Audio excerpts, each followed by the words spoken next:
बांग्लादेश में आरक्षण को लेकर शुरू हुए बवाल ने प्रधानमंत्री शेख हसीना से उनकी कुर्सी छीन ली। भारी प्रदर्शन के बाद तख्तापलट हो गया। प्रधानमंत्री शेख हसीना को भागकर भारत में शरण लेना पड़ा। उनके बांग्लादेश छोड़ते ही पूरे देश में भारी बवाल देखा जा रहा है। बांग्लादेश में हिंदू मंदिरों पर हमले हो रहे हैं। वहीं शेख हसीना भागकर भारत आ गई हैं। सोमवार को वह भारत पहुंची और वहां कुछ समय तक शरण ले सकती हैं।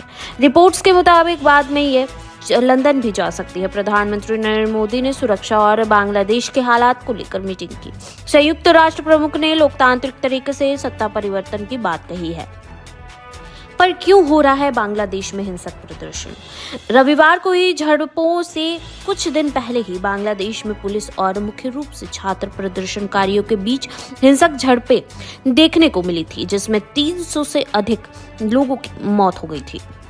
दरअसल प्रदर्शनकारी विवादास्पद आरक्षण प्रणाली को समाप्त करने की मांग कर रहे हैं, जिसके तहत 1971 में बांग्लादेश के मुक्त संग्राम में हिस्सा लेने वाले रिश्तेदारों को सरकारी नौकरियों में 30% आरक्षण देने का प्रावधान है।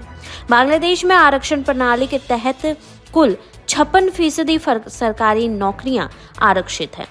अब इन नौकरियों में से 30% आरक्षण स्वतंत्रता सेनानी के परिवार वालों के लिए, 10% आरक्षण पिछड़े प्रशासनिक जिलों के लिए, 10% महिलाओं के लिए, 5% आरक्षण जातीय अल्पसंख्यक समूह के लिए और 1% दिव्यांग लोगों के लिए आरक्षित है। प्रदर्शनकारी छात्रों का आरोप है कि सरकार उन लोगों को आरक्षण देने के पक्ष में है जो शेख हसीना सरकार का समर्थन करते हैं और मेरिट के आधार पर सरकारी नौकरियां नहीं दी जा रही हैं।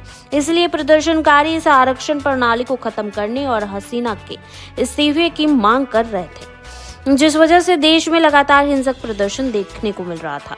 रविवार को भड़की हिंसा के बाद सरकार ने सोशल मीडिया मंच फेसबुक, मैसेंजर, व्हाट्सएप और इंस्टाग्राम को बंद कर दिया है। प्रधानमंत्री हसीना ने शनिवार को आंदोलन के समन्वयकों से वार्ता की पेशकश भी की थी। हालांकि उन्होंने प्रधानमंत्री का प्रस्ताव ठुकरा दिया था। रविवार को सुबह झड़पें तब हुई जब प्रदर्शनकारी स्टूडेंट्स अगेंस्ट डेमोक्रेशन के परचम तले आयोजित असहयोग कार्यक्रम में भाग लेने पहुंचे। अवामी लीग, छात्र लीग और जुबो लीग के कार्यकर्ताओं ने उनका विरोध किया और फिर दोनों पक्षों के बीच झड़प शुरू हुई। इसके साथ ही मंगलवार को पूर्व प्रधानमंत्री खालिदा जिया को रिहा करने का भी आदेश दिया गया है, जो कई मामलों में दोषी ठहराए जाने के बाद से घर में नजरबंद है।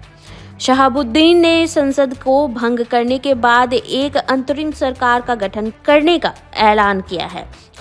हसीना के कट्टर प्रतिद्वंदी जिया को भ्रष्टाचार के एक मामले में 17 साल जेल की सजा सुनाई जाने के बाद 2018 में जेल में डाल दिया गया था।